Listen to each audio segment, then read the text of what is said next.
दिवसाची सुरुवात येशूबरोबर. राहण्याच्या अनेक ठिकाणं असतात.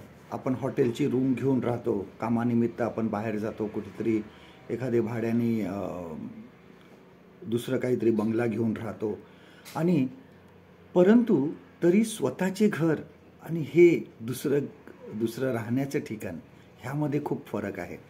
आपण कितीही अशा मोठ्या ठिकाणी जाऊन राहिलो काही महिन्यांसाठी, परंतु घर ते घर असतं. लहान असो किंवा मोठं असो, आपण जगात कुठेही जाऊन राहिलो, पण शेवटी आपल्या घरी शेवटी आपण येतो, कारण ती ओढ आपल्याला असते की आपलं घर ते आपलं घर आहे.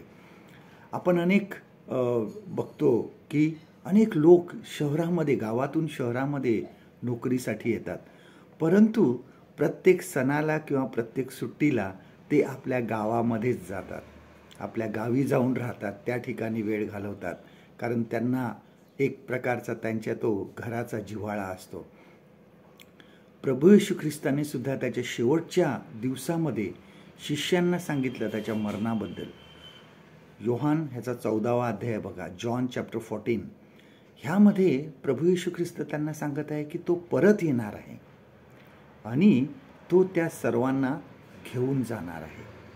त्या ठिकाणी प्रभू येशू ख्रिस्त असं म्हणतो की माझ्या पित्याच्या घरात राहण्याच्या पुष्कळ जागा आहेत. ह्या ठिकाणी प्रभू येशू ख्रिस्त स्वर्गामध्ये हा शब्द वापरत नाही आहे, स्वर्गामध्ये खूप जागा आहेत नाही, तर तो असं म्हणतो की माझ्या पित्याच्या घरामध्ये राहायच्या पुष्कळ जागा आहेत. ह्या ठिकाणी येशू घर म्हणत आहे, कारण घरातच आपल्याला शांती मिळते. खरं सुख आपल्या स्वतःच्या घरामध्ये असतं. ह्या जगातील प्रवास आपल्याला पूर्ण करण्यासाठी आपण जिथं राहतो ती एक उतरण्याची जागा आहे. आपण एक उतारशाळा म्हणू शकतो. त्यामध्ये आपण गुंतून राहणं हे बरोबर नाही आहे, कारण आपलं घर जे आहे हे स्वर्गामध्ये आहे. आपले घर स्वर्गीय आहे, जेथे आपण आपल्या स्वर्गीय पित्याबरोबर राहणार आहोत.